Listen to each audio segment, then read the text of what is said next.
You struggle bringing PayPal transactions into QuickBooks Online? Are your bank accounts difficult to reconcile? Or you're wondering how to set up PayPal in your accounting system to begin with? Now, there's a simple solution.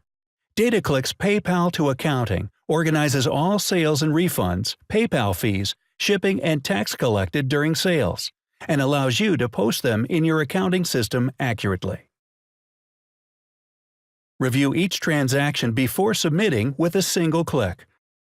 Or use batch processing to summarize multiple transactions into daily batches, saving you time and reducing the number of sales records.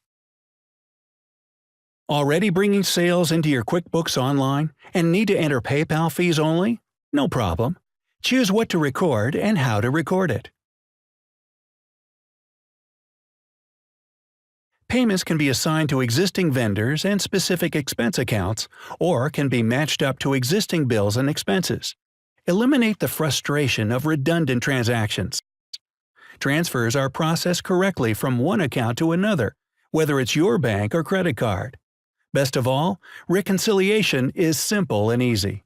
Be confident, be stress-free. Get it done with DATAQLICK's PayPal to Accounting software.